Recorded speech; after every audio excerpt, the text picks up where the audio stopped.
Okay, well, I'm recording this for later anyway. So welcome to my Instagram, Facebook, and YouTube channel live. For those of you who don't know, I am Adrienne Graham, CEO and founder. Let me fix my clothes here. I'm showing everything all over the place. CEO and founder of Mogul Chix. That is a company that works with women of color, Black and brown, Black, Latina, Asian, Indian, women of color entrepreneurs to grow and scale their companies and make them wildly profitable and turn them into badass CEOs in the process. So there's been a lot of conversation on the Facebook internet streets and Instagram about hiring. And I'm not going to make this a long video because I have a 12 o'clock. So we're going to get straight to the cut straight to the chase here. And for those of you who can't stick around, there will be a replay. You can watch it live later. First, before I start, thank you guys for all the comments and compliments on my pictures that I put up there. We had a little photo shoot and for the magazine and everything. And I wanted to just share some of the behind the scenes, but thank you. Appreciate all the comments and compliments. But let me get started. So hiring. Okay, you guys know that's my thing.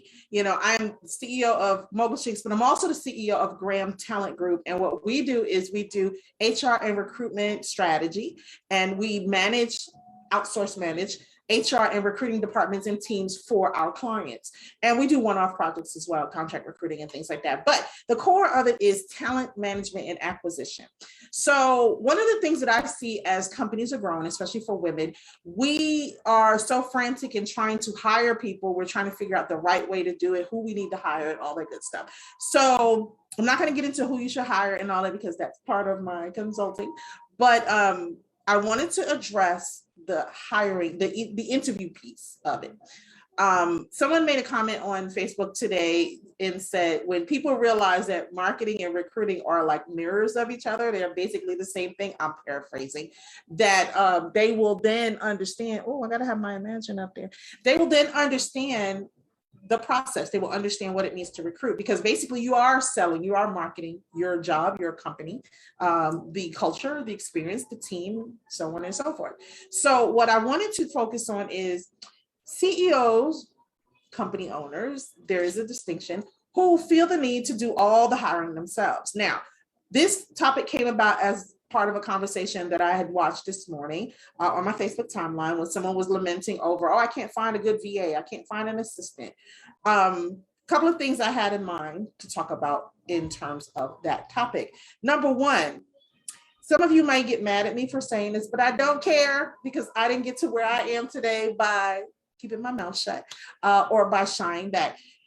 VAs are good when you're starting out, but you have to understand something. A VA, a virtual assistant, is somebody who is in essence a freelancer, independent contractor, someone who owns their own business. So you are not their primary customer. You're not their only customer, I should say that. So at any given time, your needs fall into a certain category. Either you're a priority or you're not, or you're somewhere in the middle. For myself in the beginning, yes, I used VAs. They were wonderful. They served the purpose and that was good. But as I started strategizing and thinking about what my company looks like as I grow and scale, I realized that a VA was not for me. That was not something that was ideal for my companies. I realized that I needed a dedicated assistant. Let me explain the difference. A VA, again, once again, there are independent contractors, freelancers, and people that are not part of your employees, your team, your staff. These people work independently. They have their own schedules. They tell you when they can work. You don't tell them when to work or what to do. So hence the term independent contractor. So the other part of this is they are people who have multiple clients. You may be one of a handful, you may be one of many, or if you're lucky, you're the only client. But understand that that is short-lived, because the minute they can find somebody to take on as an additional client, I mean, really, $20 an hour, 10 hours a month. Let's be real here, okay? Let me pause for a minute and go focus on that. There's no such thing as cheap labor, okay? This is a market where people are going for what they know they are worth. They are turning down jobs because they know they can find other employment elsewhere. And I want you to understand that it is competitive out there. And COVID has taught everyone that, one, you can be more flexible with your workplace. Two, you can work remotely.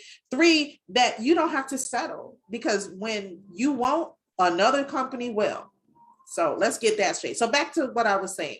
So in terms of hiring a VA versus an administrative assistant. An administrative assistant is someone that's dedicated only to you. Now, for me, I run multiple companies, so I have many, many moving parts. And within those companies, there are many moving parts. So I needed an assistant that could roll with me, I guess you could say, in essence, and handle the workload. So you have to find someone who is willing to give their 100% exclusively to you and your company. Your assistant is your backbone. That is your right-hand person. They're not just there to update your website or schedule appointments and manage your calendar. Over the years, administrative assistant roles have gotten way more intense. So you need to understand that it takes a deep skill set to be an administrative assistant. You don't want someone who's just going to be managing your social media or someone who's just going to respond to email. You want someone that's going to be comprehensively part of your company, who is going to be, again, your right-hand person. This is not someone who you can hire that's in, another country with the time zones and maybe a cultural difference or language difference. You need someone who understands what it is like to support a CEO, support a team, and can juggle multiple things for that one company. So my first tip is, stop thinking VA, start thinking administrative assistant or executive assistant. Personal assistant is not the same. That's someone who's handling day-to-day, going to run your errands, pick up your laundry, your dry cleaning, and run errands for you, things like that. And an administrative assistant and executive assistant, which are different too, but kind of similar. Those are people that are dedicated to handling your administrative tasks and keeping you running smoothly. So let's move there. Number two, please pay people what they're worth. An administrative assistant on the entry level, and when I say entry level, I mean 1 to 3 years, my opinion is pay them no less than $25 an hour. Why? Because there are people out there that are willing to pay them more money, and they will steal your administrative assistant away if you are underpaying them. So get comfortable with raising salaries. I understand the whole argument as business owners, we have to save on costs. We have to be able to have a budget. I don't like the B word. We have to be able to manage all of our costs. And the cheaper you can get the labor, the more the profit margin is. I understand that. However, let me propose something else to you. Okay, let's roll with this for a minute. How about if you pay people what they're worth in relation to the exorbitant amount of tasks that you have them doing? How about that leaves you free to make more money? See what I did there? You don't focus on the cost, you focus on making more money. That's how I approach life. That's how I approach economies. That's how I approach this recession and things of that nature. Gas prices are going up. All right, make more money. Not simple for everyone, but if you're watching this broadcast, you're an entrepreneur and you know what it takes to make money in your business, hopefully. So that's the second thing. Pay them what they're worth. If you don't understand what people are paid in your region or in the market or in your industry, you can go to payscale.com or salary.com and run a salary comp, or hand it over to our team and we can do it for you. There are other resources we have besides those, but those are two that are more gem pop, I call it. Look up and see what salaries are, and go on job posting sites like Indeed and Monster and see what people are paying. Understand this is a competitive market. Don't be cheap. If you want stellar service, you have to pay. You have to pay for it. Okay. Number three, your hiring process, which is, I know what you waited for me to get to because this is the title of the podcast. You as a CEO don't need to do everything in your business. I always tell people it's okay to learn every part of your business, every job, every task, every function in your business, but you don't have to do everything. That includes the interview process. Now, here's what I will give to you. We're not even going to talk about a staffing plan because, again, I charge for that. And that's something that you can book a discovery call with me to figure out.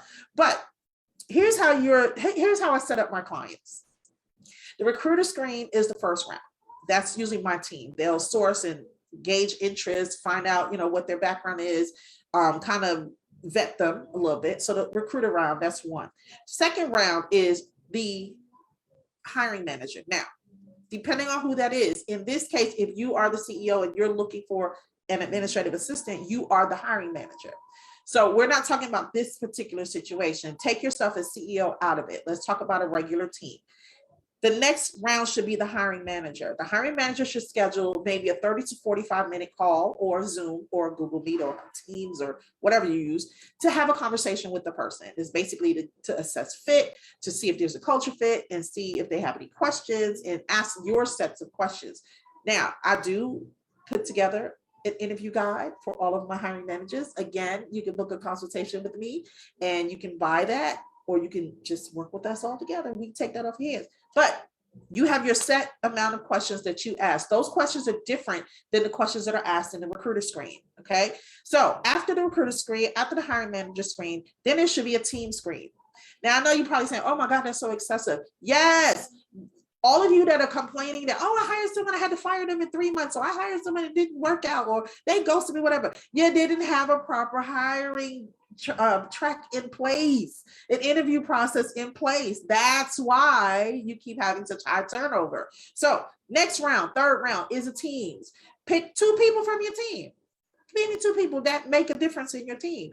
If it's, let's say, a marketing assistant position, your marketing manager, and maybe your social media person, those 2 people need to talk with this marketing assistant, as an example. I'm just giving that as an example. So that team meeting will allow them and you to gauge how this person would be able to interact with your team on a whole. So the team meeting should be third. That would be maybe 45 minutes to an hour, because you have 2 people on this team and you're having conversation, you're asking questions, another set of questions, not the same as the recruiter screen or the hiring manager screen. And then the final round, wait for it, you guessed it, you as the CEO.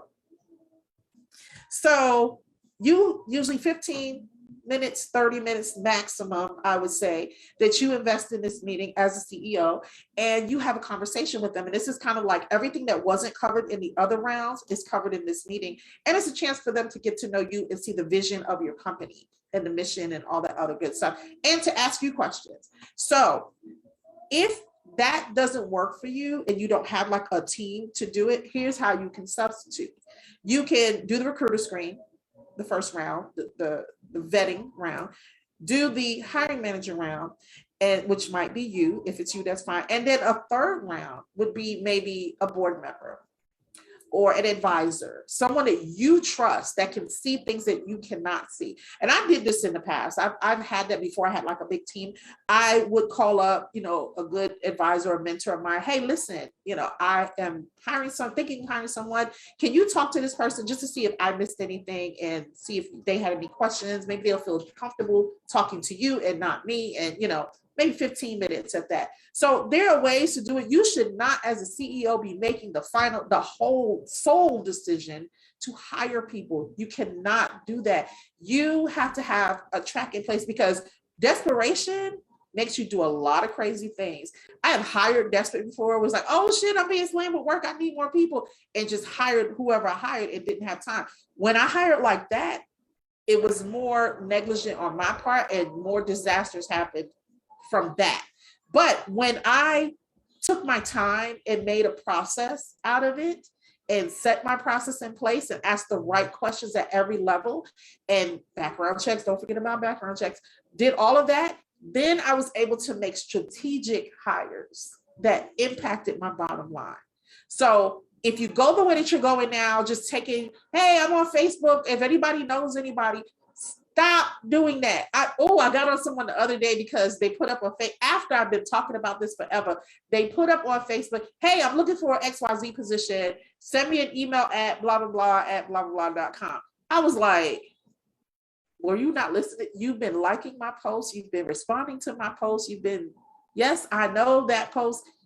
And then you do that. And all I do is put the eyes up. And I've been doing that to everybody lately. When they put a post up like that, hey, I'm looking for I'll just put the eyes up on there. And they're like, oh, Lord. And they'll DM me like, oh, my God, what? I want you guys, as you're growing and scaling your companies, because that's what they are, you're transitioning from having a business to running a company.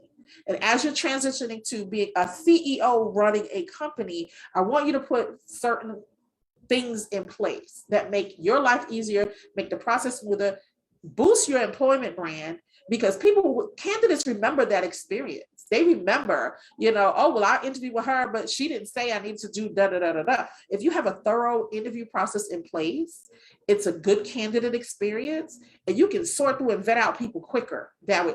Believe me, it seems like it's longer because it's multiple rounds, but it's a fail safe for you, and it helps weed out the people who are not, good. I do have a story to share. So I have a client that I work with, and I'm not gonna tell what position she's hiring for, but every time she gets to her round, the hiring manager round, she says, if they respond, if they email or follow up, then we'll move them forward to the next round. We've lost 8 good candidates because she chose to go this method. I am pulling my hair out. My hair, I got all this hair, this thick hair, but I've been pulling my hair out because it's like, stop, that's not how we're doing it, because these people have jobs. It's not their job to follow. Well, let me qualify that. If you've applied for a job and you're looking for a job, yes, you have to follow through and at least thank the interviewers for their time. That's all she's looking to see. If you've sourced, which is a whole other conversation, these people, meaning they didn't apply, you found them, you came to them. They don't owe you a callback or email or thank you or anything, although etiquette would dictate that they would, but they don't owe you that. So I want you, as CEO, as owner of the company, I want you to step down off of your platform, your pillar, and just put yourself in the candidate's shoes for a minute. How is the process going? If you put these crazy expectations on them, I know you want to train them, test them, all that, make sure that they get whatever, but it comes in stages. Be reasonable in your process. I'm sorry, y'all. Be reasonable in your process. So let's recap. Number 1, make sure you distinguish between a VA and administrative assistant. And on a side note of that, whatever roles you're looking to fill, please do a search first and see what these types. Some of y'all are giving these crazy, like CFO versus a finance manager, COO versus an operations manager. They're not the same. Same thing with an administrative assistant and a VA. Just be clear on the role that you need, and stay away from the virtual assistants and things like that. Please, virtuals, don't start sending me hate mail, but it's fine for smaller companies, but when you're growing and scaling, you need all hands on deck team members. That's number 1. Number 2, make sure you're paying people what they're worth. Don't try to take the cheap way out. I mean, I heard somebody say, I'm paying somebody $3 an hour in the Philippines. Why? Come on, let's contribute to the economy. Let's contribute to creating jobs and building growth and economies and things like that. Don't take the cheap way out. Number 3, have a process in place for the interview process. Otherwise, you'll be left out there just flapping in the wind. So, and on top of all of that, get a staffing plan. I keep telling you guys, get a staffing plan. So here's one thing I wanted to do. If you want a staffing plan and you're serious about it, book a discovery call with me. Let's sit down and figure out if I'm the one that can work with you. Just, you go to bit.ly/mogul, bit.ly/book Mogul Chix, and that's Chix with an X, or drop me a DM.